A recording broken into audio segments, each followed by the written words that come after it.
Well, hi Calvary Chapel and welcome to your update for today, Thursday, the 30th of April. It's the last day of April 2020, and I'm sure you'd agree with me that this is an April unlike many we've seen in these last years.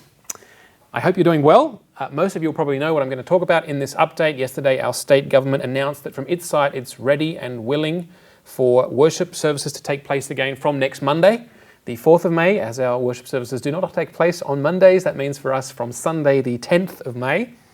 And we definitely welcome this development, and we're thankful for the work that our state government has done in this regard. Our Premier, Winfried Kretschmann, had this to say. He said, with a view to, or in light of the basic foundational right to freedom of religion, that it's important that worship services and prayer meetings are able to take place while adhering to hygiene standards.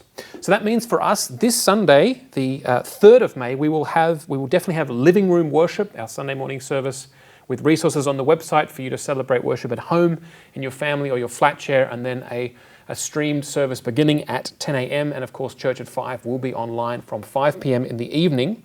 And that means we'll be meeting together this weekend and early next week as well. I'm sure there'll be a few meetings that take place, firstly as the church leadership and then with other key leaders about what this might look like for us next week. And we'll be putting our plan together for the month of May, and there'll be more information on that next week. Now, this doesn't mean that everything goes back to normal from Sunday, May the 10th. And I've already said that before in a previous update. If we look at what the information the government has given us, it's clear that if we want to celebrate a service now, there has to be a minimum social distance of 1.5 meters between all attenders at a service. We also are encouraged to wear masks, and we need to provide disinfectant for all attendees. So we'll be looking at how we do this. And I've said this before in a previous update.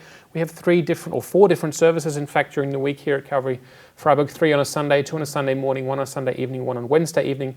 Each of those services looks slightly different, and so our plan of how we move forward in the next few weeks and in the month of May will look different for each of the services as well. Just my prognosis, looking at things now, it's very hard to tell how things will develop in the next few weeks and months. Information is kind of coming in on a weekly basis, but my prognosis is that it might take until September for things to be normal, in the sense that we think about how we celebrated service, how we came to church 3 months ago. Now, that's not a promise that in September everything's going to be normal again. That's just my prognosis at the moment. And that means that I see May, June, July, and August as we go through the summer that will be gradually moving back in that direction, intermediate step for intermediate step. We'll be able to go to church. That's what has changed. That is new from next week, but it will look different. And we will need to be flexible in terms of when we go to church, what service we attend, what kids' church might look like, that there will be social distancing of some kind at church, and what hospitality means and greeting each other means. So we're going to have to be aware of that. And as I say this, having gotten a certain feeling, it's hard to get a full feeling, but having gotten a certain feeling for the church as a whole in this time, we know there are some of you out there who have gone through this coronavirus crisis in a kind of sense of this virus is going to kill us all, we're all going to die. Some of you on the other end of the bell curve, on the other end of the spectrum, are like, man, this is a fake virus, what's the deal? And probably most of you are somewhere in the middle, and you're basically saying, hey, when can I get together again with my friends? When can we go out and enjoy the nice weather, have a picnic? And when it comes to meeting together again, that means some of you are saying, we should have been meeting together yesterday. Why are we waiting? Some of you are saying, meet together again, no way. And most of you would probably say, yeah, within the next few weeks, if that's what the government is indicating is responsible and in line with the developments with the virus, then that's fine. So just know that there are people within our church family who are responding and reacting differently to this. There are also people experiencing this time differently. Some of them have seen their business collapse, work dry up. Others are thriving. They've seen no change at all. Some of us have been living in the city where measures have been stricter, the opportunities to go out fewer. Others of us have been living in villages where we've been able to go out and enjoy the sunshine at any time. Extroverts have been suffering. Perhaps introverts have been like, wow, I wish life was like this all the time. There have been people who have been hardly touched by this, who haven't known anybody who's been affected at all, And I know of families within the church who have lost people have died in this time, also due to the coronavirus. So that's okay that we react differently, respond differently, experience differently.